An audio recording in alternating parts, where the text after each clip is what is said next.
afternoon, viewers, especially people from As they say, we have a lot to discuss. There's a lot the country.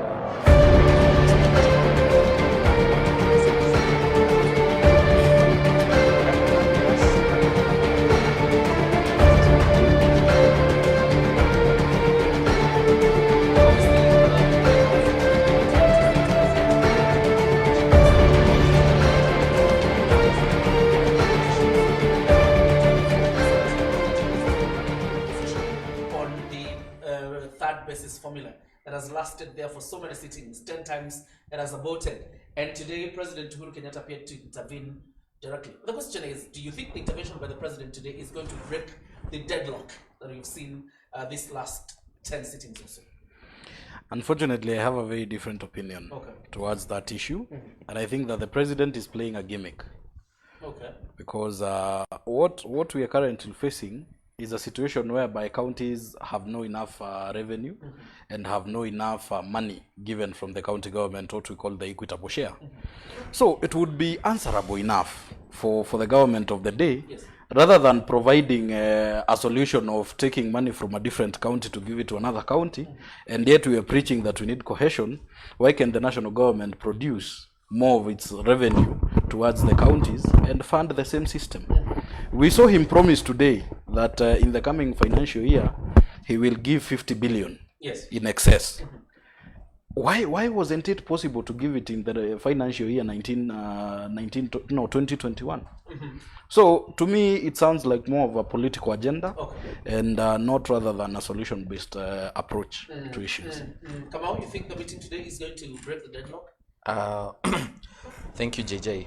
I don't know why Daktari would choose to say that there's nothing that is there's nothing that will happen from the meeting that was held today, knowing so well that the leadership in the Senate has, like I've always said, has failed, led by Senator Ken Lusaka. They've not shown leadership.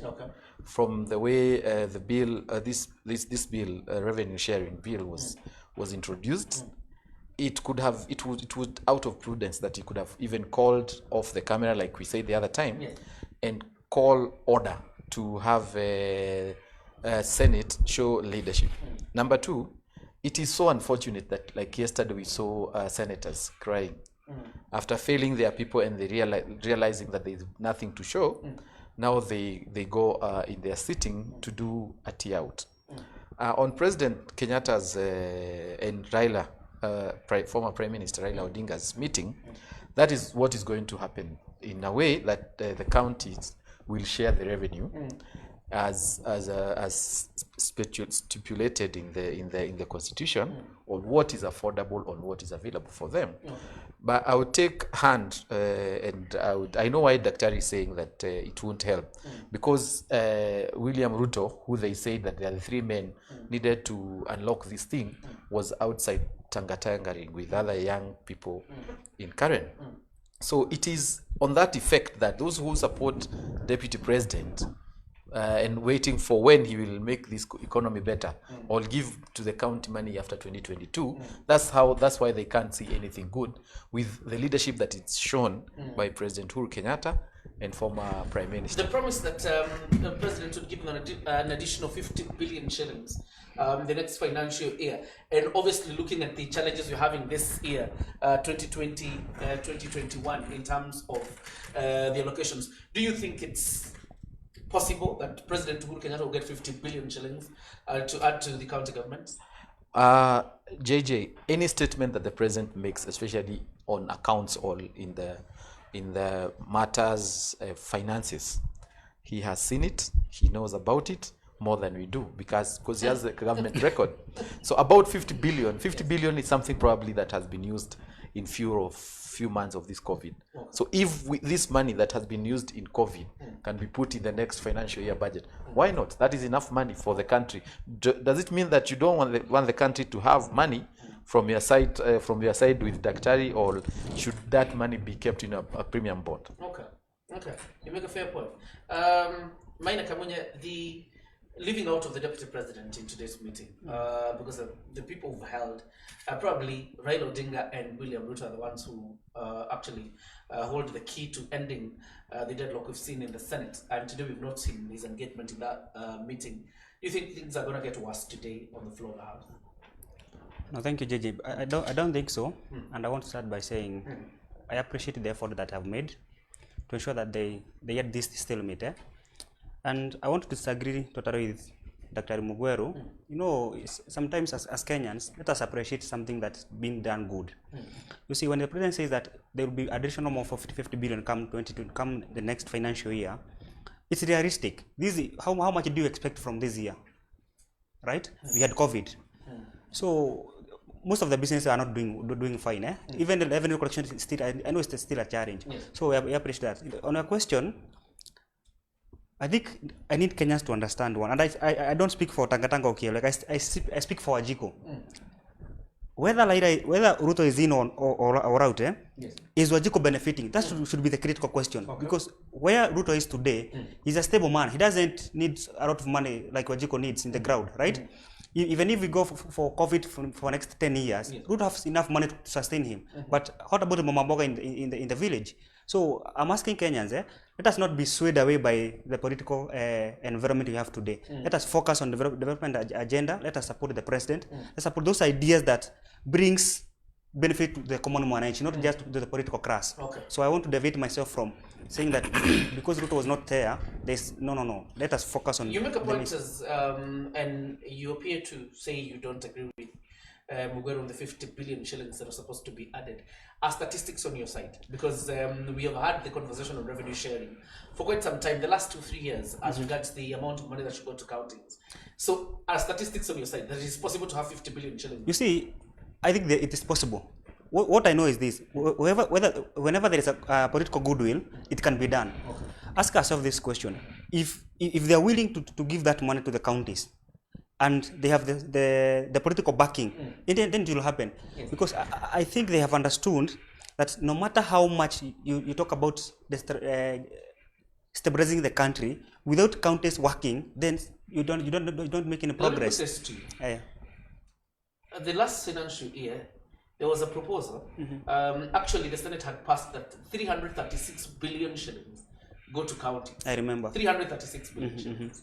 And there was quite a stalemate, particularly between the National Assembly and the Senate, as regards 336 billion. Because the recommendation by the National Assembly was 316 billion. The president standing in a barrier somewhere in Murang'a. I remember. Where do you want me to get this money? You take what is available, which is at 316 billion. This financial year, even the 336 proposed earlier by the Senate was not available. They were still given another 316 billion. That is 2 years consecutively, getting 316 billion. What is this miracle that will happen where 50 billion shillings will come? And I want you to argue statistically where we will have 50 billion shillings. I think I said here last time, yes, there's so much ambiguity in our laws.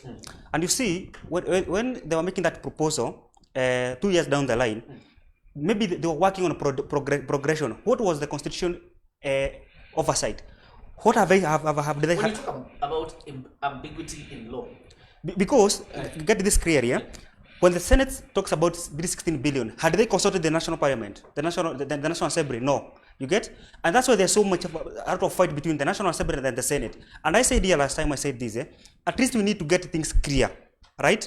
When they are talking, when the Senate is talking about 16 billion, who are mandated to ensure that the National Assembly gets the money, or the executive gets the money? It's the National Assembly, right?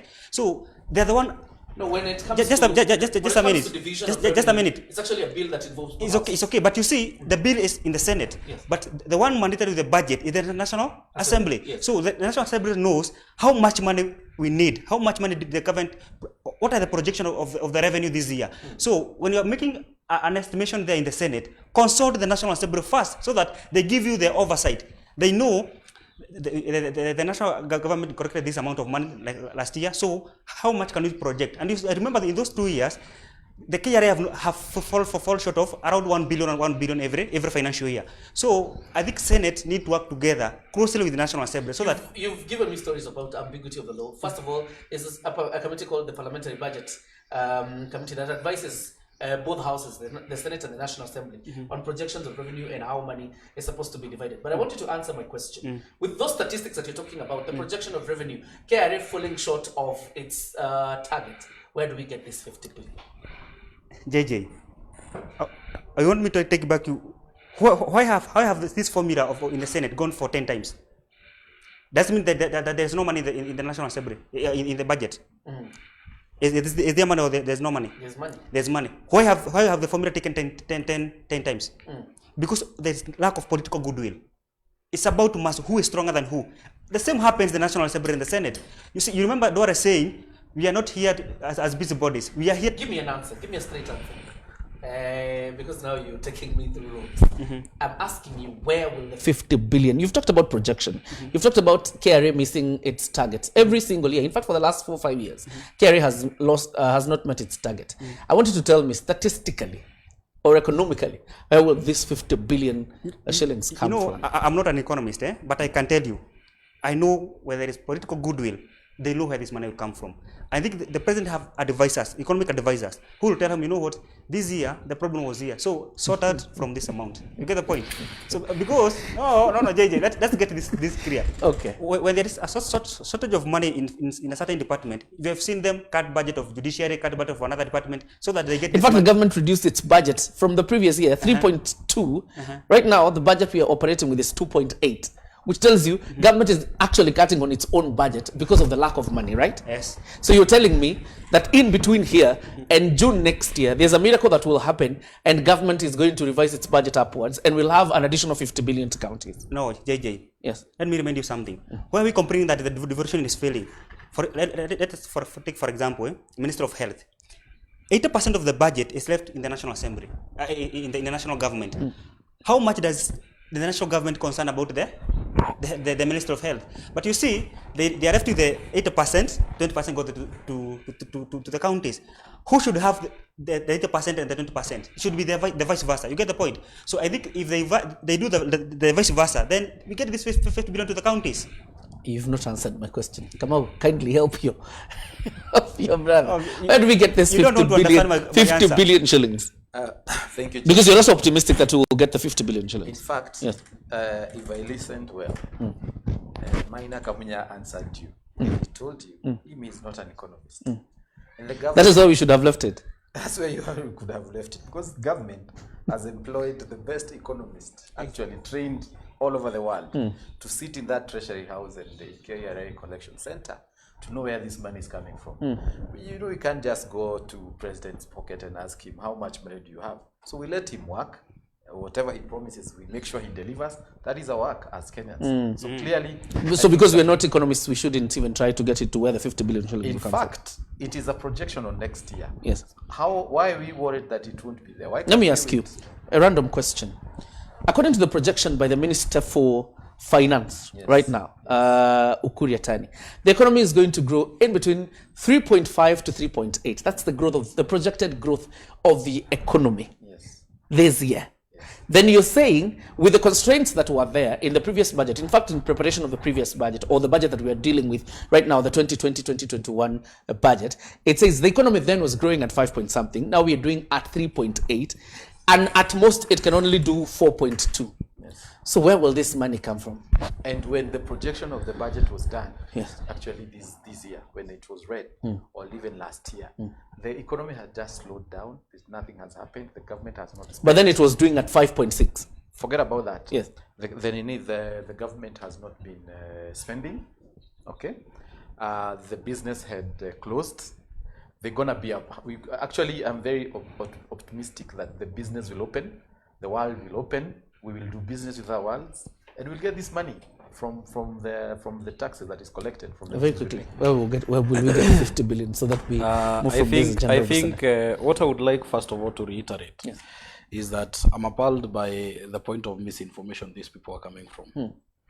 Kamau, the government is spending because teachers are home and are being paid. And as we understand, the national government spends over 60% of its budget to recurrent expenditure. So whenever we talk about the government expenditure, whether we are doing roads or not, there is always an expenditure from the government. Secondly, the 50 billion issue. Right now, we are facing a crisis whereby even Ukuri Atani was telling us that they have to borrow a tune of up to 1 trillion. I am very worried, and I think you guys should be very worried. We are sinking so much into debt that we might be in a very deep hole where our children and our children's children will come to pay bills. Is there a problem with debt if it is used prudently? What we've seen, Yes. and I think I'll take you to a tune of 2013. The first batch of county revenue allocation was given was 288 billion. 288 billion was not enough. And I think you can go back and see Isaac Ruto on record talking about tuongezewe pesa. What followed is mismanagement, both from the national government and from the county government. Right now, my worry is not even about the loans. My worry is whatever little we have, how good can this government manage it? Because they've done poorly. And this comes from a point of information and from a point of statistics. You've seen the scandals. Probably tomorrow we might have another hogwash of having the KEMSA bill, though we will talk about that later. Now, 50 billion is not a matter of where we can get it. Right now, in fact, the question we Kenyans should be asking ourselves, can we even hit the target that we can manage our affairs? If this year alone we are borrowing 1 trillion, in the next coming year where we are expecting a financial dip, what then will we be having of this nation? All right. And probably, like they say, we may not have the expertise in terms of economy to analyze some of these figures. But me and you, probably from a layman understanding, how long it takes for an economy to recover, particularly when it's taken a dip, such as if you had through Corona. Maina Kamunya, 21 days lapse tomorrow, when the investigations on the alleged KEMSA heist should expire or be done. What do you expect to see tomorrow or Thursday? I think I would echo my statement from the last interview, and I said I'll just be waiting to see the due process take its course. Okay. Just that. What is the due process? If whatever the report will contain, I'm just eager as a Kenyan to wait and see whether there was money lost or not. If there was, the due process take its course. If there's no money was lost, then we call it a day. Okay. Yeah. Kamau? About 21 days. 21 They days. lapse tomorrow. Yes, they will.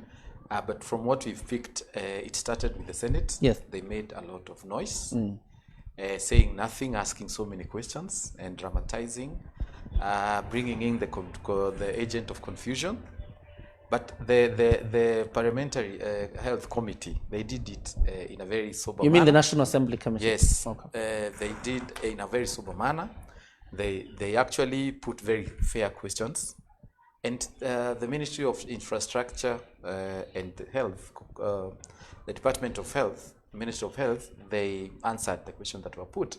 Investigations have been going on, and we can only wait, and we should not be anxious of nothing, because the worry of today is enough. To tomorrow, we can only see and wait to the outcome of it. That's what I can say, yes. Yes. So what do you expect? You expect nothing? No, I expect a report, which will contain detailed activities on what has been going on in KEMSA. It will be either positive on that money was not lost, or it will be negative that money was. You've held previously that there was nothing lost in KEMSA. What will you see arrests on Thursday or tomorrow? In fact, what should we do to you exactly? In fact, what I would want, if there is any money that was lost, there are people who are afraid of those forester. They are calling them KBZ and stuff. They should go to each doorstep of any person who has taken money that was meant for public or for health or whatever department. They should be taken in. Right. That, I think now people know that the government works. We saw yesterday or the other day, or not, is it yesterday? The Sudi trying to run Helter Skelter all over. But he presented himself in a police station. So you can hide, you can run, but you cannot hide. Or you can hide, but you cannot run. Exactly. What do you expect after the lapse of the days tomorrow? Interestingly, I like the soberness they come with. But unfortunately, I would like to tell them that the pain of public money being lost is as emotional as somebody crippling your family. But money is not yet lost. We need The to report is not understand. yet out. So we need to understand that money is not yet lost. We are not sure that money is lost or not. Okay. So let's just wait for we it. saw the reports of masks being retailed at 750 when in the real market was being Which traded can at also be 250. about the rules of demand and supply. Exactly. So The unfortunate thing, Okay. and probably I said that in the last interview that we had, the past guides the present, and the present guides the future. Okay. In the past, we've seen such cases, and we've seen even a wheelbarrow costing 120,000. Yes. Do we just bury our heads in the sand and act that everything is okay, and you have the right to procure a wheelbarrow at 120,000? No. Okay. So we have to ask critical questions, and we need to understand one thing: public money is not money for free. And this is where I think I'll point a tip of a spear to these people. Yes. Public money is not money for free. And whenever you defend someone who has stolen public money, and I'm not saying that they have stolen, but whenever you defend But your someone argument who's, appears to conclude money was See, stolen. whoever argues to a point You're that ca- you can you're defend casting someone Hold on a who minute, is Maina, who I'll have give you- stolen, Yes. then I think we have a very deep problem in ourselves. So in the future, and I'm hoping tomorrow probably we will see the dawn of ages where reports come and are hidden below the table. As Kibaki used to say, zinapata vumbi. You're already skeptical that nothing will happen. Zinapata vumbi. that's why I say, I'm basing well, myself. I'm basing myself No, as to Mugaru, what you I see- told you. Yes. The past Yes. guides the present. Okay. But past the gets present But you see, guides the Mugaru, future. Mugaru, you see, Anyway. if the report comes contrary to your allegations, then tomorrow you'll not be able to face us in the eye and tell us, I'm sorry, I misguided you. So let us allow the report come out, let us read the report, then what comes after the report, then we follow it. For the benefit of records, you held money was stolen. I the said, last no. shows you've done. I said clear here, and I repeat myself. Yes. I said, Kamau was the one who saying the money was not lost, and I said here, let us allow the due process to take its course. Then we shall come after the report, and we see what was happening, right? Okay. So because I'm a lawyer and I know you don't cast up aspersion because you are not clear of everything. Allow the due process. Okay. Yeah. All right, 21 days lapse tomorrow. Let's see how the day goes and whether there will be any arrests tomorrow or they will be done on Thursday or it will be Kamata Friday. So let's just wait and see how that goes. Now, the important conversation right now is what appeared on the Daily Nation on Sunday. That according to Francis Atuoli from Huisero, the Kotu Secretary General, the changes intended in the Constitution are supposed to give President Uhuru Kenyatta an extension of his reign in government. And I came armed with the articles of the Constitution, Article 142, so that we begin from there, because that is the Constitution we have unless it is amended. And Article 142 of the 2010 Constitution, Sabbatical 1 says the President shall hold office for a term beginning on the date on which the President was sworn in and ending when the person next elected President in accordance with Article 136, subsection 2A is sworn in. And Sabbatical 2 goes ahead to say, a person shall not hold office as president for more than 2 terms. Maina Kamunya, where are we getting this knack to say that the president can get an extension of a term? So I read that article. Yes. And then in the dairies, and I'll make these 2 points. Yes. One is about the age and the Constitution, right? Who is too young to retire? We agree, How do you agree? right? According to, if remember, it is Aturi saying that. So compare the age of Aturi and the age of Uhuru. You're the one who said, I agree. Just a minute. Yes. So Uhuru, when Aturi said that Uhuru is too young to retire, Yes. that one I can agree. So like, because Uhuru to Aturi, he's still young, right? Okay. So that's the first thing. The second thing is the Constitution. Does the Constitution allow that? From where we stand and our current Constitution, which is the supreme rule of the land, that can't happen. But remember, Aturi said something else. He said they can make the amendment through the BBI, right? Then make sure that what happened in last year, Yes. right, can come back, can be exercised here in Kenya. And when I read that article, I made some conclusion, Yeah. and I made some analysis this way. One, even if we change our constitution today, Yes. Uhuru will not continue being the president. That's the first thing. So let us not misguide Kenyans. Yes. Even if we change our constitution today, he cannot have a third term. So what can happen, and maybe that's what Aturi is overseeing, is this. They change the constitution, that's one. Raila becomes the president. Then Uhuru becomes the prime minister. You get the point? So when Uhuru becomes the prime minister, then after that one term, when Raila will serve as a president, then Uhuru can come back as a president. Because the constitution is clear. It's based just 2 consecutive terms. So if you stay outside for 1 term, then you can run again and become the president. That's what the law is. It's the same case with governors. You can do the 2 terms, then come sit back for 1 term, then come back again. What are you saying? Yes, it's clear. It's just bars you from 2 consecutive terms. So you can't go the third term. I remember I said that. So you're telling us a governor who serves 2 terms, go rests for 1 term, will come back and run for another 2 terms? Yes, if he comes back and run and wins, he can run. Oh yes, read the law. Come on. Oh yes, JJ. So all the remit is just 2 terms. You get the point. So if Uhuru comes back as after, so you're telling us Kibaki can come and run for another term now? if he wishes, what bars him? Is the age? No. What would back from running from the president? Nothing. It's only that they respect the office that they had held. It's like, you know, he was the president. Why come back? I remember, I think I can direct you in Italy. Remember that there was a president in Italy. He served 2 terms. Then there came another president. He misread the country, and then the people went for him. And I remember I read that in article in a newspaper. He came back and became the president. And after his term, that's when the current president came in. So I'm saying, is trying to run again in France. you see, that's why I'm saying Uhuru can only come back if there's another president before him. He finished the term in 2022, then comes another president, then he'll run again. That is what you think Atoli means? That's what Aturi means, because he gave a very good example of Russia. And if you read that article of Russia, because I did my own investigation and my own analysis, I realized what happened in Russia. Putin served 2 terms. Yes. After he served those 2 terms, then he allowed the president, I think he... Medvedev. Okay, that name. He came, he served 1 term, then Putin came back. And he came back in the same scenario as we have in Kenya. They changed the constitution, right? In Russia by then, the president would serve for 2 terms for 4 years. That is legal. What you're telling us is the legal position. What is the ideal situation? In Kenya. According to you?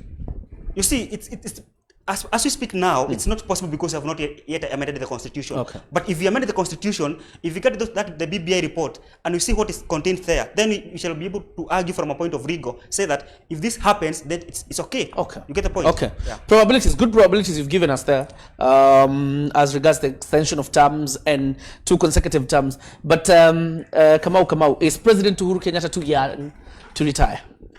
JJ, in reference to the Sunday Nation. Yes.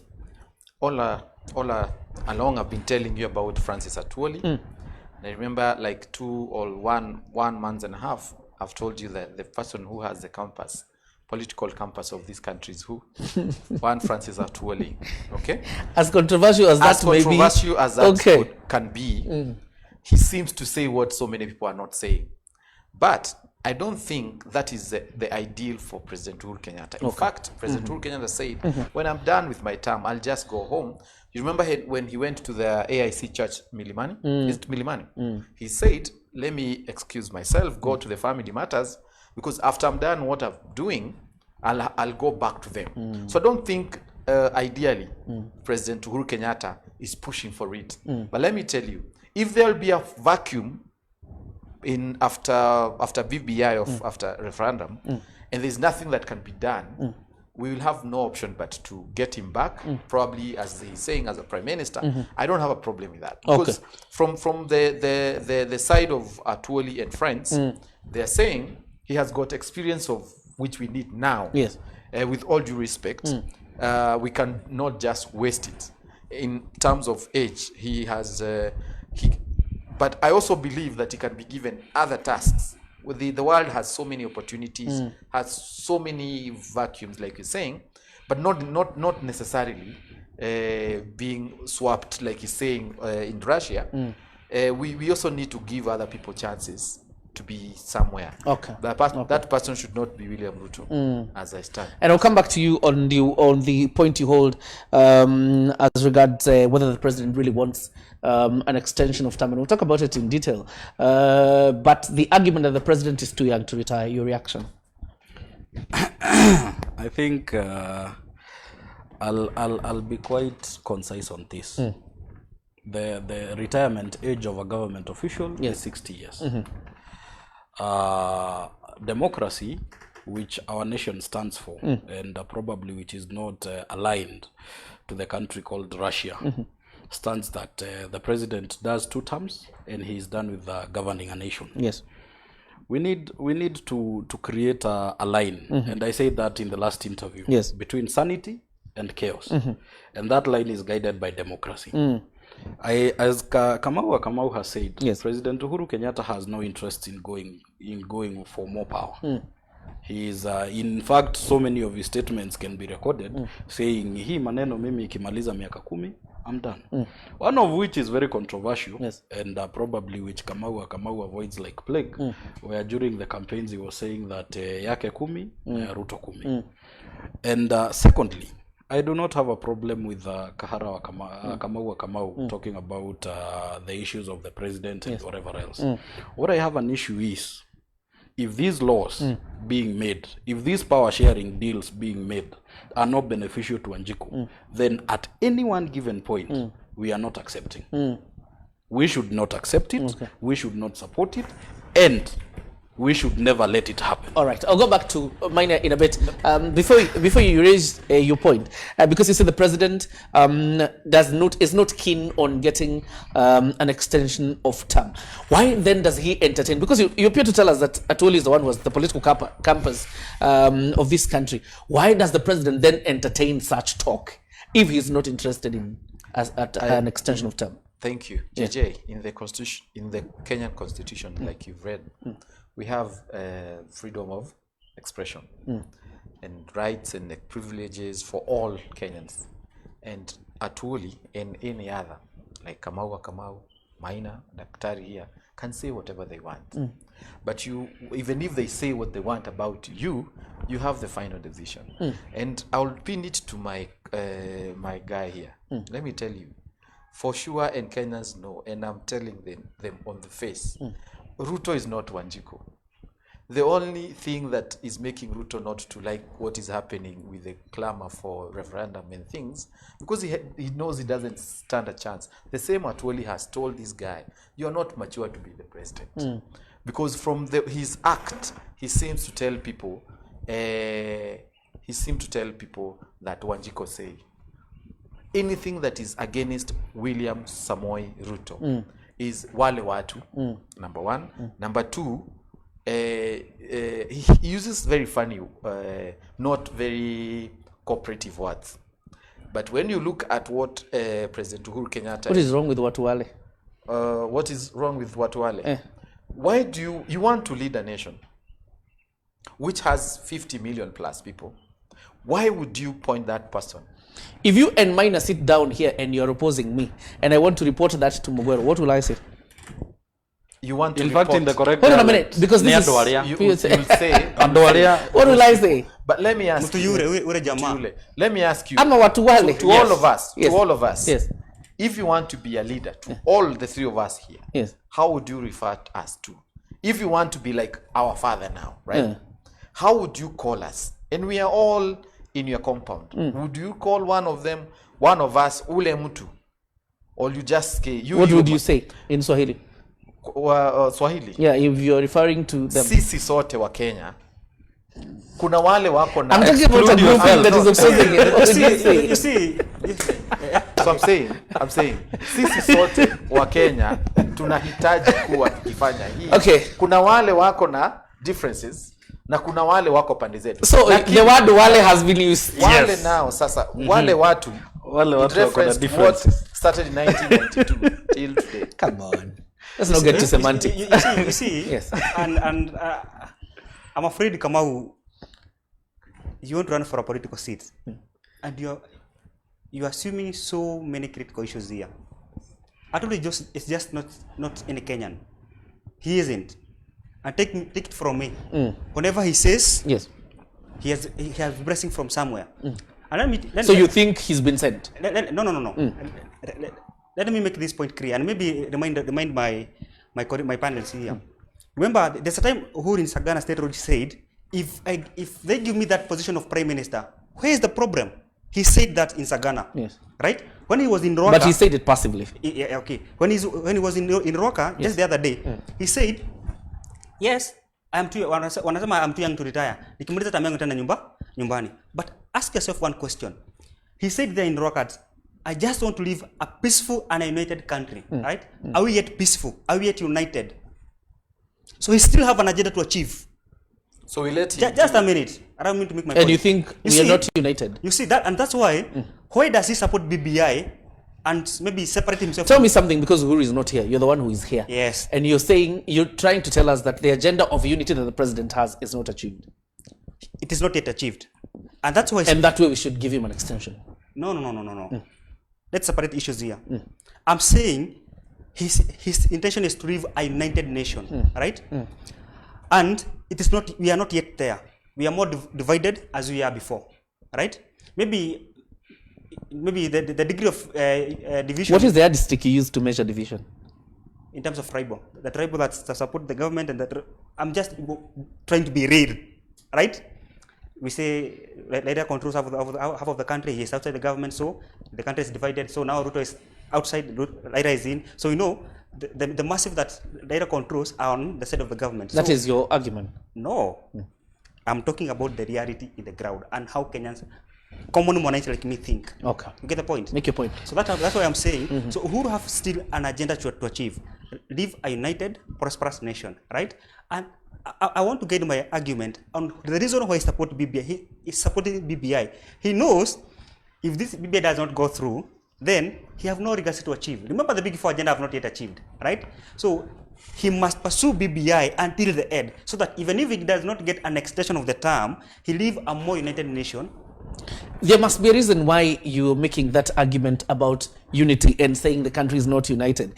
And the jury is out there on whether the country is united or not. And this is not an agenda I want us to dwell on. But you appear to base that, and your standing is then the president automatically qualifies for an extension because the country is not united and his agenda is not achieved. What's your point then? Very quickly. I'm saying, yes, Uhuru since the first time has been very consistent. I want to live a more united nation. Remember, I said when he was being elected, never again will this country shed blood because of election. And I'm asking you, according to you, that agenda of unity that the president is pursuing is not achieved just yet. It is not yet just So yet. what do we do? So what we need is for him to get support that he requires. Remember, he thought that he would achieve this agenda with Dr. William Samoei Ruto, right? In 2017, they garnered 18 gubernatorial seats. 2013. In 2017, they garnered 25. So they added more. So it tells you they were able to unite. They were able to get more counties more than before. But now, because they have not achieved that agenda with the deputy president, he shifted the compass to later Honorable Raila Odinga. So they have the BBI. So if the BBI goes through, then he will leave a legacy of a united country more than he found it. According to you, so we should embrace BBI as early as now, so that the president goes home in 2022. Of course, we need that as Kenyans. Okay. I would like to point out something very critically and very, very briefly. And I would like to say this. We can never reward failure with time. Okay? Secondly, there is one thing that is called social philosophy. Social philosophy dictates that you never lose to gain. So if he lost Dr. William Samoei Ruto to go and gain Raila, Dr. Samoei Ruto, who when they were together gained 3 more Senate seats in the 2017 elections, where is the social philosophy being employed? I think we need to stop the narrations of a hoax called BBI, and we need to start focusing on issues that are guiding. And we will talk about BBI because but you guys, hold a minute, because this interview must be very structured. I was asking Kamau about Atuoli and whether he speaks and who he speaks for, and whether the president is intent on another term. And you were about to respond to the question until you went to BBI and unity. But I'm asking, when somebody like David Murathe, who we know is the closest ally of President Uhuru Kenyatta, says that the president is too young to retire, but then tells us, that's my own opinion. But his closeness to the president is very well known. And then Atuoli, the political compass of this country, according to Kamau, says the same things. And then the president doesn't disown that. Does it show a president who is clear and has intention to retire? I think I would like to reiterate that issue on 2 things. Yes.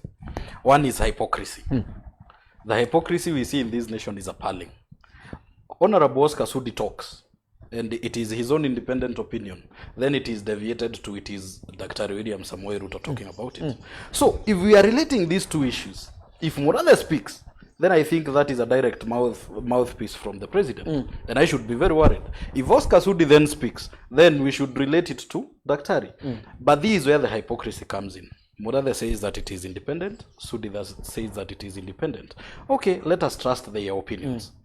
Secondly, if the president has declared that he is not going for it, even if probably you scream out of your lungs, as Kamau had said, he will not go for it. But if that probability comes true, we need to ask ourselves critical questions in Kenya. This is not a monarchy. Our Kenyan system is democracy. Is democracy infringed? If it is yes, then that is a straight no. Is our interests as a nation guided, and is our prosperity prescribed in whatever system that we are advocating for? Then if it is yes, well, we can think our options. Okay. If it is no, then my friend, we are not dealing with that anymore. Okay. Yeah. Kamau, you didn't respond to my question as regards the things that Murathe and Atwoli say as regards the age of the president and whether he's due for retirement. To answer that, whether he's due for retirement. Yes. No, Atwoli and Murathe. Not whether he's due.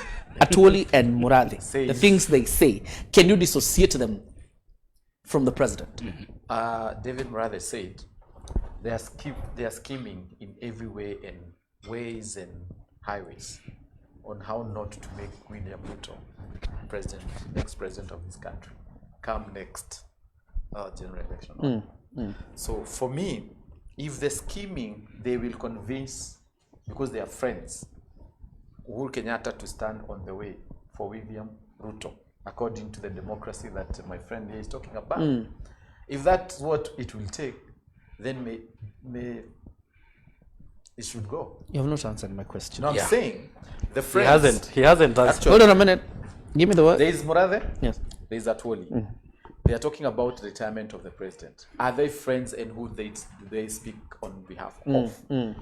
According to Atwoli, he says, and it was written in the paper, and actually repeated it on Monday, that they don't speak with the president as regular as people would think, but they have the mind of their own. Murathe on the other day said, I have my mind, and my own is to scheme against William Ruto.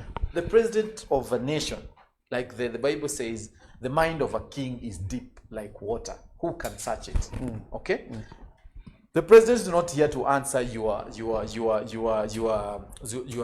road or shopping center politics, because he will be answering everything. But the deputy president should answer to roadside declarations. Deputy president is not in equal as the president. In fact, deputy president is deputy to the president. So the people he has all the time to gather people in his residence in Karen, go and fly all over Kenya, because he doesn't have This is the hypocrisy I told you about. No, let me finish. See the hypocrisy? Until he's assigned by the president. I mean, the president feels that he doesn't want to assign him any duty. So Atwoli, according to you, and that's how you've answered my question, Atwoli and Murathe do not speak for the president. They don't speak for the president. You see, and I don't know how much Kamau will have to pay me.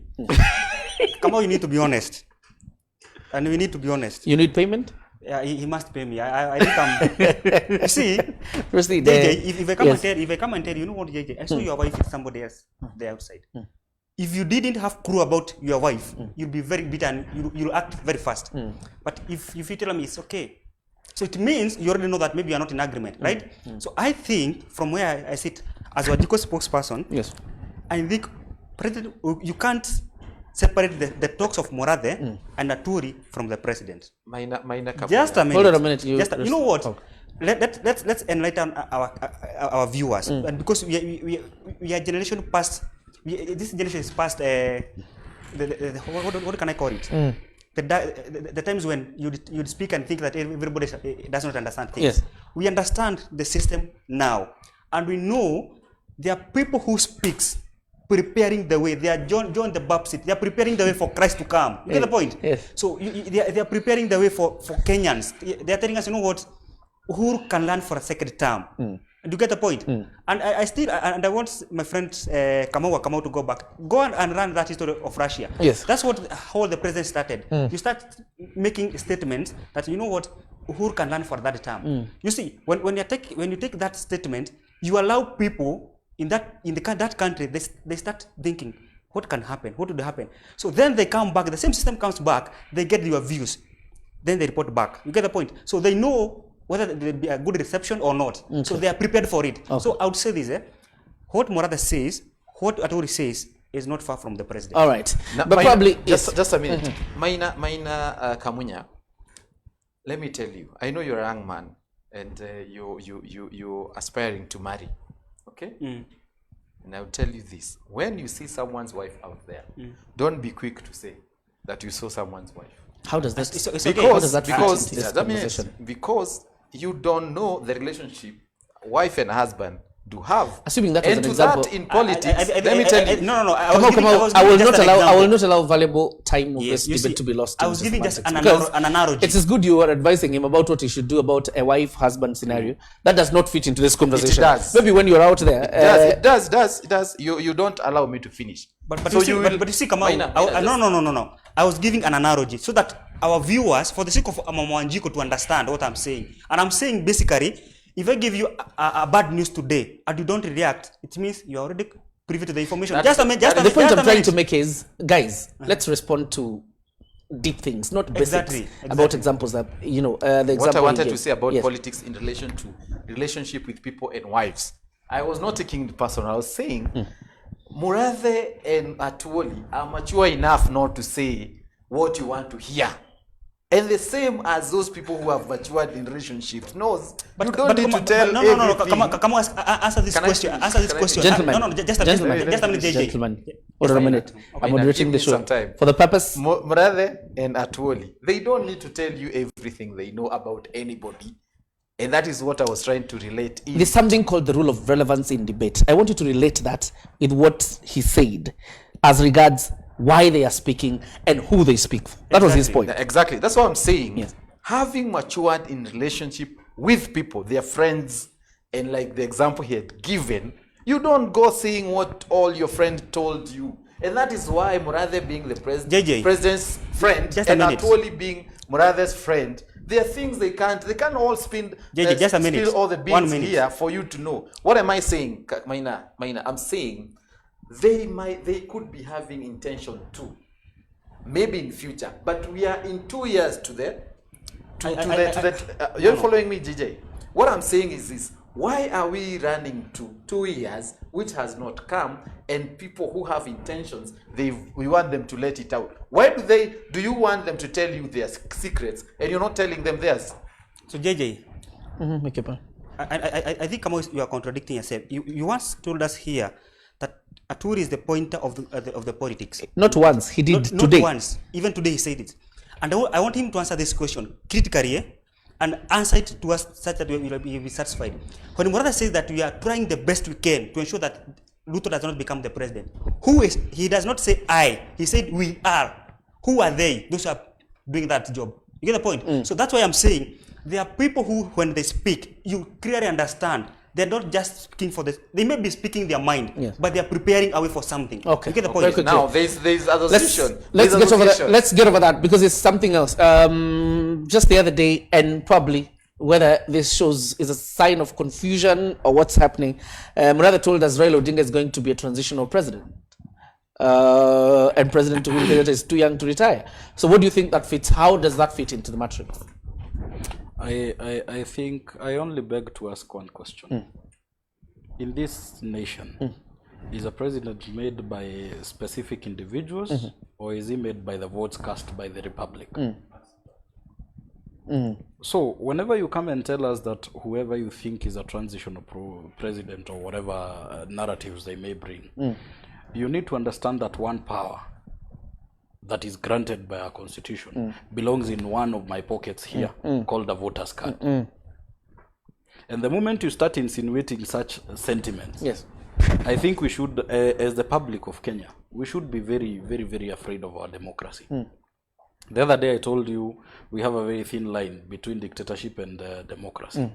So when you start beckoning that we can control you, we can control politics, we can control leadership, at what point are you controlling this nation? But politics is about scheming.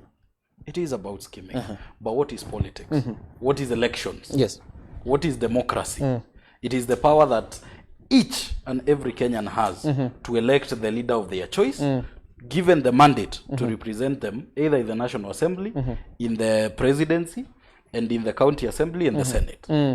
So the primary power, and that channels down to Article 1 of our Constitution, belongs to the people of Kenya. Okay. So whatever Murathe is saying, in fact, it might be criminal to the public. Because at what position do you scheme and do you decide for a nation that can cast votes and decide whatever the direction they have to take? What if they scheme and they persuade you to vote that way? Then you have the right. But at this point where you're not voting yet, Yes. at this point where we are talking about giving the president time to deliver, and we are 2 years to politics, who are you to start scheming? Okay. I want us to take a breather. When you come back, and probably we'll pick it up from Kamau, so that we can ask ourselves, what is President Uhuru Kenyatta's legacy that would deserve an extension of term, that would deserve an extension of reign? And that would be the...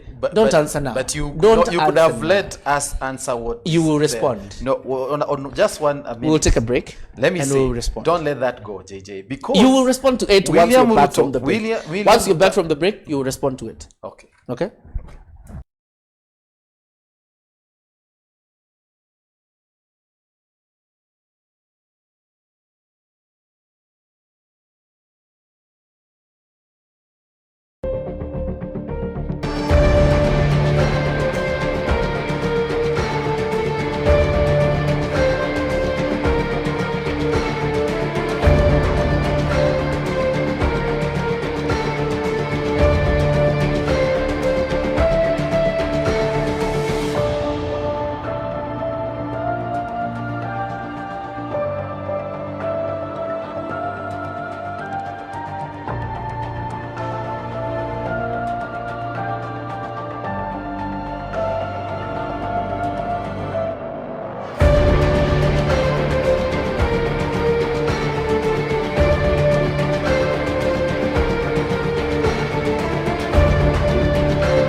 Welcome back to Taifa Dialogues. We're still talking about the presidential term, obviously out of assertions by a group of politicians that President Uhuru Kenyatta is too young to retire. But before we took a break, there's something you wanted to respond to? Not something I wanted to respond. I want to just inform Yes. Daktari here that politics is not politics when it's not politics when it's done by other people, but it's politics when it's done by others. By that I say, you have seen this William Ruto, the deputy president of this country, in a period now going to 2 years when we'll have the next general election, is that he's running the country wanting to be the president. He's doing all he can.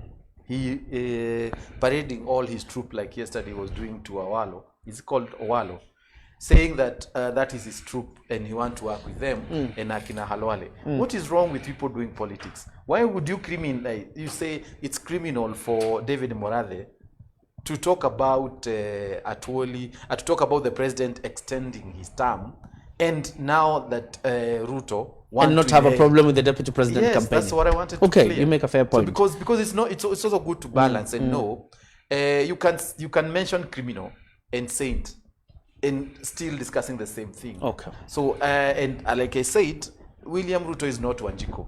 Wanjiko is somebody else. And like Mina said, William Ruto can be here for 10 years and he lack no food. But Wanjiko, talking about the Senate stalemate, can make these people to lack medicine, food, and roads and water, what they need. Okay. Yes. The president's legacy. What is President Uhuru Kenyatta's legacy to warrant an extension of term? From where I sit, I come from a constituency called Kangema. We've seen roads, school improvements. We have KMT, Kenya Medical Training College, ongoing. It's a college, and like we've seen how he has managed to bring in the other side of the political divide, who have fought for 50 years, sitting down like today they sat with former Prime Minister Raila Odinga. To me, that's an achievement. And yesterday we saw the curve of COVID saying that it's going down. And actually, like Maina was saying that he has not achieved unity and peace. We've got peace, unity. What we are looking for now is love. And that probably now will come in the philosophy of Nyayo going forward after 2022. Hey, mapenzi ndio hakuna. Quite an interesting observation. Let me hear Maina Kamunya. What is President Uhuru Kenyatta's legacy? Has he achieved it? Is it achievable? So, I'd start by saying that Mugweru, maybe just a retro correction. What mother was saying is just right for him. He has the constitutional right to do that, and it's not criminal. I remember there's one of us who said that in our constitution there's a stipulation that every person have the right for expression, unless that does not go beyond your nose. You get the point? So you can say it, but as long as it does not infringe on people's right and freedom, you are right to do it. Okay. So on the Uhuru's legacy, I would say this: since Uhuru Kenyatta came into power, now 7 years down the line, I think he have done a quite recommendable job in infrastructure, health, in terms of power connectivity. That's a good job. But I'll go back. I'll ignore all those he have done and go back to one critical area that have ailed this nation for more than 50 years. We have not yet gotten to the point where the forefathers or the founding fathers envisioned. They saw a country united, a country driving together. Is Kenya at that point today? We are not yet there. You see, we still have very divisive elections up to date.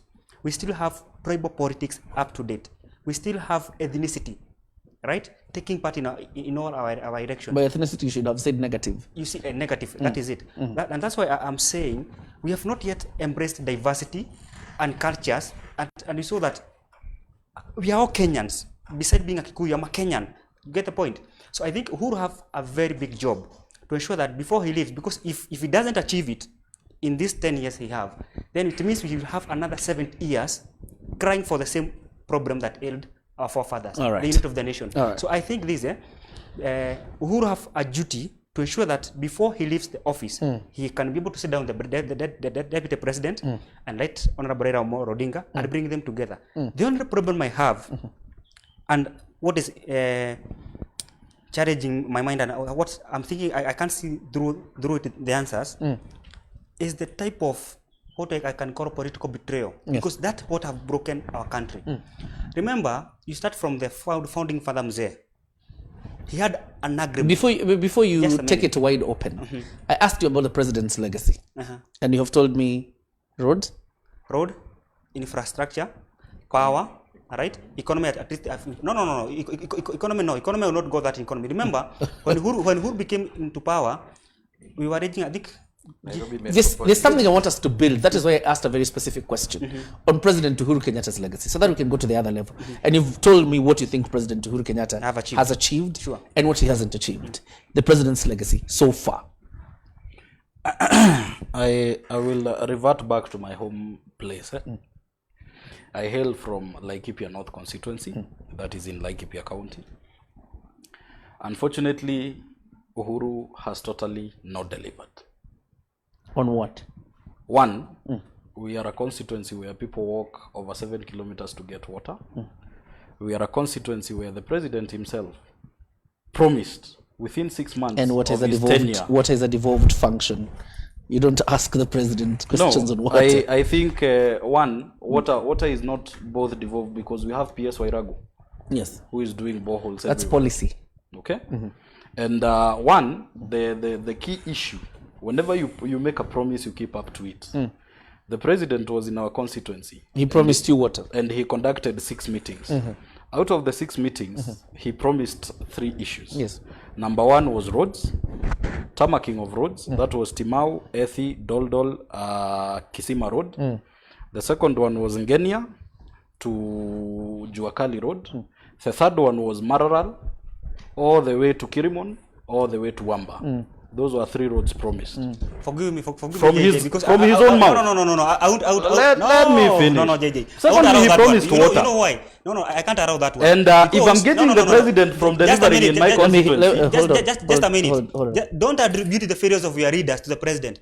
No. In fact, there's something I want us to do, because clearly, listening to Kamau and Mugweru, you have not answered my question. Exactly. We didn't elect the president to give you water and KMTCs in your That is it. constituencies. The only person who gave me a legit answer was road, power, Infrastructure and and power. networking. Exactly. That is the national conversation. That is why we elected the president. So can we come to the national conversation, the nationalistic conversation, and tell me what is the legacy of the president? And before Failure. he goes there, Period. No, just a minute. Tell him to tell us how much money have gone to the counties where he comes We don't want to go to counties. That is a conversation for another day. And he says the president's legacy is failure. On Full what? stop. What No, has it's he not failed failure. in? Hold on. What has he failed as in? he had indicated earlier, roads failed. And I'm getting this from where I come 10,000 kilometers of road for President Uhuru Kenyatta. Is that failure? Yes. How Do you know how many failure? kilometers of road were constructed by previous It administrations? is failure. Ask me why. Why? Why are still Kenyans crying? But you see, Why are still but you see, Kenyans crying? Mugweru- By the time No, you no, start no. arguing that it is a Mugweru- magnitude, Mugweru- then it is total failure. Daktari, Why are Mugweru, Kenyans Mugweru, crying? you're No. taking us to you being very ambiguous. Exactly. There's a record set by You can't previous answer the administration question. on how many kilometers of road they have tarmacked and the kilometers of road President Uhuru Kenyatta has Do you tarmacked. probably want me to give you the statistics of why I'm arguing that way? Please do. Tell me. In the previous governments that we've had, we've seen a rise in budgetary allocations 5 to 6 times higher than it is today. So I would have expected the 6-7 times the roads that were constructed. Well, in the did you previous say regime. then that in the last 7 years, if the president has tarmacked 10,000 kilometers of road over, maybe that's why the budget is higher? I think no. But you see, And I'm getting Mugweru. I'm No, emphatically JJ. saying Yeah, this. hold on. I'm Hold on. emphatically saying this to the reason why Kenyans are still crying. If you're a president and if you promise to go to bring development to Kenyans, I think the major concern would be who and where and how are they crying. And I'll probably reiterate this issue towards you. Okay. And probably this is an issue I want us to think. In Laikipia, we are disturbed by insecurity, where people even sleep outside. Right now, around 2 months ago, we were giving people food, wakiwa wamepigana, and we literally had to donate food. So if you come to me, coming from Laikipia, would a highway from JKIA to Westlands costing probably 65 billion be useful to me, whereas my parent is sleeping outside hungry? But you see, That it is not useful to you, does it mean it is not useful to To another others. person? And that is why I told you that we need to balance. And that No, is no, why no, to no. me, JJ, coming from JJ, Laikipia, I know he you're, has I know, failed. just a I know, minute. I know you're aching to say these things, Just a minute. but I will give you time. Just a minute. Hold on a minute. Just a minute, JJ. Because One- my let work is him- to let him- produce. let him Hold on a ask. minute. Let him ask. Hold on, Let him ask. Baina Kamunya. Because the president is a national leader, and I don't want us to localize the president, what he told the people like Laikipia, what he promised the people of Murang'a, and those promises do exist. It's quite okay. But let's talk about the national issues that the president was elected to do. You said the president has failed. We talk about 10,000 kilometers of road. The person who has delivered SGR, the person who has revived railway for that matter, or no, a person who has expanded Jomo Kenyatta International Airport. Isiolo Airport is operational under President Uhuru Kenyatta. These are just some of the things I'm trying to point out to you. Also remind him. Yes. So how has the president failed on the issue of infrastructure? One, I'll tell you, and you talked about Kenyatta being the national leader. Yes. You need to balance your issues. Yes. So we need to start addressing issues right now. If we are talking about airports, a harder in Isiolo, a harder in Laikipia, how will the airport facilitate that? I think we need to have a holistic approach to how we deal with issues. So the Isiolo Airport, according to JJ, you, The Isiolo JJ. airport is very okay, Yes. and it is very good because even the leaders JJ, when campaigning, they JJ. can land there, No, and no, we no, can no, have no. employment, okay? But we need to have a holistic approach, being a national leader. you have to affect the simplest Wanjiko here. Ule tunaitanga mama mboga. So what you're saying is President as much Uhuru as you are Kenyatta's, affecting the billionaire. who is President acting. Uhuru Kenyatta's development has not had a trickle-down effect. Yes. That is what you're saying. Yes. Just a minute. You know, I'm just very irritated by the argument of. Don't get irritated. You should not be Make your emotional. argument. You should not be Make your emotional. argument. He's said kind of a person. If you don't see a tarmac road in your village, outside your door, the government have failed. Let me remind him. Go read the Vision 2030, and you understand why that airport in Isiro was built. You remember, according to the Vision 2030, one of the biggest industry that was to generate the highest amount of revenue is tourism. And they decided we're going to have 3 hubs of tourism in Africa, or in Kenya. And that one of in Mombasa, I think that in I'm forgetting, Nyari, not Nyari, Mombasa and Nyari, then Isiro. So when he talks about Isiro, not... you meant Mombasa and Diani. Exactly. And Isiro. So let Mugoro understand, when you're talking about the presidents, you're not talking about that MC in your village. Okay. The president is a national figure.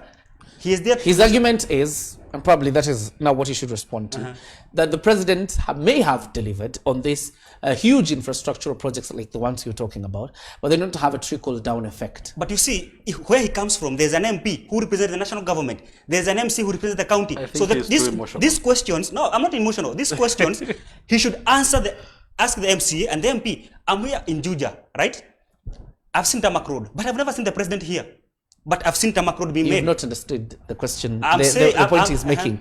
He's saying there are huge infrastructure projects that are seen, and they are there, and they have spent money, and the president has delivered on them. But he's talking about a trickle-down effect. How do I feel the investment in railway is an investment in my pocket? You see, he compared Laikipia and the road being done in here, I think, toward the airport. The expressway.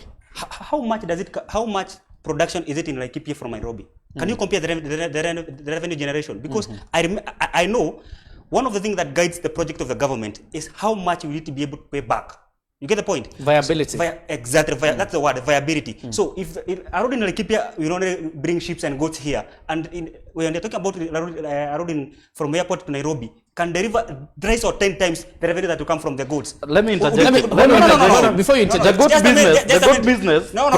goat business produces. Let's be orderly. And I know Kamau is watching you as you guys roll over each other.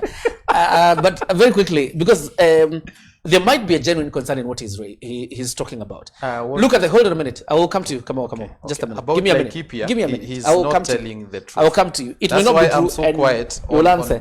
But the investment in SGR is billions of shillings. Exactly. The expectation was that through cargo and actually the transport of cargo, because the money we get from transportation of people is negligible, can't allow us even to pay the debt. So the expectation from a Kenyan was that through the transportation of cargo, we would be able to repay the loan, and then this SGR would actually start giving us what you would call returns. We have not even gotten to the point of returns, and it was not going to come that early. SGR cannot even pay its own loan. It's okay. That's the trickle-down effect he's talking about. But you see, let's compare these two infrastructure programs. There was the SGR during the Uhuru's time. There was Thika Road during Kibaki's time. There's a very difference between these two projects. SGR was full of corruption. You get the point? So maybe it was overestimated and whatever. That's why we are not able to realize the benefits. But then talking about President Uhuru Kenyatta's legacy, you didn't talk about corruption. No, just a minute. Okay. Come to the Thika Superhighway. Ask anybody living around the Thika, they'll tell you, once that road was tarmacked or was made, the price of rads went up. The businesses, you see, so that area around Thika Superhighway becomes an economic hub. And that's why we are saying, if these projects are done accountably to the government, without corruption, then we shall have... But there's a trickle-down effect even to the person who doesn't have land along Thika Road, right? Of because course. The reduction of hours you use in terms of going to where you're going, and obviously you know the people it serves and what kind of business they do. The trickle-down effect on the SGR obviously is a little bit of a debatable matter, right? Of course, yes. Okay. Kamau, legacy. of the president. And I know you want to respond to what you talked about, like Kipia and stuff like that, and you'll respond. But the last time you were telling us about KMTC. Leave the KMTC alone. Tell us about the nationalistic agenda, how the president has delivered. I think you've exhausted all that the president has done. Okay. In a holistic manner. You've mentioned SGR. You've mentioned Kenya Railway. That will be getting cattle from Laikipia to Nairobi. And this country is peaceful. Yes. I repeat. The coexistence between ourselves as Kenyans is something that we can recommend. Number 3, we need to get out of this thinking that the country is only made of money. We are a generation that all we talk about is the money lost, money gained, money there, money whatever. What should we talk about? Yes. Most of the people who talk about the money lost, had they be in the same position, they could even have taken more. And that is why you see people talking about the money that has been lost, and them they want to join the government through William Ruto. It's a valid point, but very mundane. Kindly respond to a question I asked you about the legacy of a president. I've told you. And you've said you've exhausted all. So let me ask you an auxiliary question. Yes. So if a president has delivered all that, why does he need an extension of the term? President has not said that he wanted. No, I'm asking you, why does he I need? don't think. Would you recommend an extension? I said it, JJ. President has not said, and this guy referred to him when he was in Rwaka. He said he will do his term and go. You're in the same camp with Murathe. Why I actually want President Uhuru Kenyatta to be there. To continue. Because this country is more united than it was. So if he has delivered on his legacy. Since 1965, yes. When Jaramogi and Kenyatta parted ways around that time, coming where we are, let me tell you about there's a Kalenjin nation which people don't like mentioning. They've always been the government, the colonial government, Kenyatta government, Moi government, Kibaki government, and Uhuru Kenyatta's government. So has the Kikuyu nation, so has the Luo nation, so has every nation. Can you allow me to finish first? Or you want me to answer that? Continue. On all tribes? Make your point. Luos have been there. Yes. Luos had been there. Kikuyus. Kambas had been there. Yes. Kikuyus had been there. Yeah. All Mijikendas have been there. So have I answered your question? What I'm trying to say I'm only asking you not to profile a community. No. Why not? Go ahead. We've talked about a president's legacy. Yes. Now we are talking about how community live with each other. And one of the things that I can point here is that the Kalenjin nation today, which is led by William Ruto, feels an outcast because Raila Odinga was brought in as in the handshake. That is evidence, and it's in the public domain. You get what I'm saying? Those who support Gideon Moi don't think the same way. That's why I'm telling you, don't profile them. There are those just the supporters of the deputy president. There are those in Mount Kenya who support Ruto, right? Yes. There are those in Mount Kenya who support Uhuru Kenyatta. Are we together on that note? Yes. So what I'm saying is this. There are those who want President Uhuru Kenyatta to say that he supports William Ruto for him to seem that he's working. But that is not going to come from President Uhuru Kenyatta's statement. So he wants every other Kenyan to compete in this nation equally. The point I was making is, as you said, the Kalenjin nation is feeling out of government because Raila Odinga is in government. Yes. And I'm telling you, there are those who support Gideon Moi and don't feel the same way. Yes. So I was only warning you against profiling an entire community because of what is happening. You can say supporters of William Ruto, not the Kalenjin nation. Maina Kamunya, you delivered quite articulately on what the president has done and what you think remains to be done. Does that warrant an extension of term so that he can deliver on those things he's not delivered on? And you've not talked about the Big Four agenda, which he actually outlined as one of his biggest, would be his biggest achievements. I think I want to say this, the president have allowed to ensure that he leaves back a good legacy. Beside the, because one of the biggest asset of a nation is the population, the human capital. You get the point? So if he ensures that any Kenyan can live in any part of the country peace-free, any Kenyan can do business in any part of the country peace-free, that would be a good legacy. Okay. But as it stands today, and I said, and I want to go back to the Sunday Day race, and it was giving a very good example of how Russian transition was smooth. Get the point? There was no brush, there was no war. And I was thinking this way, if Uhuru needs Russia is Russia a model of democracy? no, it isn't. Okay. But I'm just taking a sample of that transition, the presidential transition, that was very smooth. And as I'm saying this, if Uhuru feels that he needs another term, but he have not said so. If you need another term and they agree with Raila Amolo Odinga, it's a democracy. If they form a coalition that will win the 2022 elections, who are we to say no? The only thing that we must remind the president is that everything that he is doing must be within the law. Okay. You get the point? Okay. So they can form that coalition, but I still doubt, because look at the relationship between Raila Amolo Odinga and the president. Is it that strong that if Raila gets one term, he'll not do the same we did to Karonzo too? You get the point? That betrayal. But what you're telling us is hypothesis. I'm just giving a hypothesis. So if it happens, I still doubt the existence of that. Raila can serve one term and then allow Uhuru to go for another term. And what you're telling us in the current setup, or in even what to advance in any way, the current constitution does not allow an extension for the president. Doesn't allow an extension of the president. He have to do all it takes within these 2 years to ensure that he delivers on the big 4 agendas. He ensure that he leaves back a united nation. He ensure that everything is sorted. But before you let me go, let me say this. I'm still worried from where I sit, because one of the things that have get this country or encourage this country to get violent is the IEBC. And you remember there was a report by Kriegler, the Kriegler Commission, and that report warns us as Kenyans, do not change the IEBC 2 years to the election. You get the point? But from where we sit as a nation, we still don't have a formidable IEBC to date. Okay. And we are talking about a referendum to come. How will the referendum conducted without an IEBC? All right. We'll talk about the referendum and the constitution of IEBC probably on a later date. But this, as we wind up, Dr. Mugwero, President Uhuru Kenyatta has the 4 pillars: affordable housing, you've got food security, there's affordable healthcare, and there's a gender of manufacturing. Corona came, it has hit. Most likely the ripple effect will extend beyond 1 year and a half, or even to 2 years. We've also seen the challenges, of course, of his first year after 2017, before Baba saw himself as the people's president. Meaning the president has had his own fair of challenges in this his second term and may not be able to deliver on the Big Four agenda. Then why not give him time to deliver on these things? Because probably we all agree that they are good visions, or they are good pillars that would actually take this country forward. I think I should be cut and short. Why didn't we allow Kibaki to finish up the SGR and the projects and the Vision 2030? Because the law stipulated so. Yes. So why would we allow Uhuru Muigai Kenyatta to go on? It is against the law. Okay.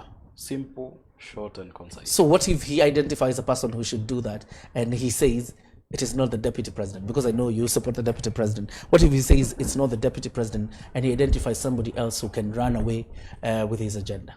No, it is not necessarily about the deputy president. It is not necessarily about who the president has the capacity to appoint.